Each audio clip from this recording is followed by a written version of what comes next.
لدرجة أنها قد أغضبت يعني كثيرا قواعدكم في حزب حركة النهضة، ولم ترق لهم، حيث أنه رأوا أنها يعني تنازلات غير مبررة، بل أن هناك من يعتقد أنها مؤلمة، وهو ما يرى البعض أنه أثر على حزب حركة النهضة من الداخل. لا، أبناء حركة النهضة هم أبناء تونس، وكل تضحياتهم من أجل تونس، والتضحية من أجل تونس لا تسمى تنازل، وإنما تسمى تعال. في الحقيقة أنت تتعال مش تتنازل، كلما جعلت غايتك خدمة البلاد، خدمة المصلحة الوطنية، لأنه مصلحة تونس فوق مصلحة النهضة. شنو هي مصلحة تونس اليوم؟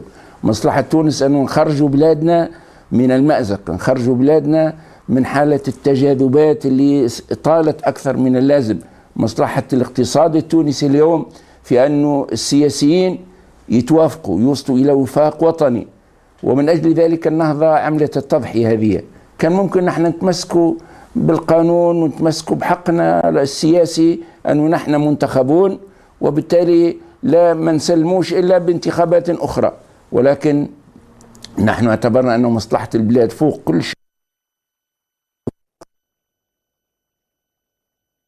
أكتوبر وجهنا الدعوة لكل المعارضة أنه الوقت مش وقت حكم ومعارضة، لأنه نحن مرحلة انتقالية، الجميع هي مرحلة صناعة دستور وتأسيس نظام ديمقراطي، وبالتالي ما هيش مرحلة سلطة ومعارضة. ولكن عدد من إخواننا في المعارضة ما قبلوش هذا، وعدد آخر قبلوا، ولذلك منذ البداية نحن أقمنا حكم وفاقي بين الإسلاميين وبين الحداثيين، ولا نزال متمسكين بالترويكا، ونحن نحيي إخواننا في الترويكا، ونعتبر أن الذي حصل اليوم هو خطوة أوسع من الترويكا. نحن متجهون اليوم إلى صناعة، إلى حكومة، إلى مرحلة ثالثة، معناها مرحلة انتقال ثالثة يكون الحكم فيها مش حكم النهضة ولا حكم الترويكا، وإنما هو حكم وفاقي يشارك فيه الجميع.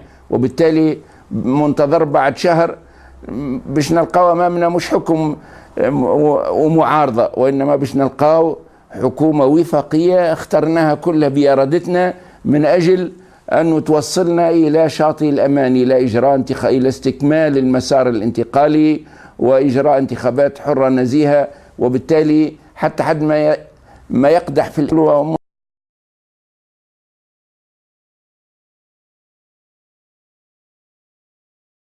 ما تخلوش عن الحكم في المجلس. نحن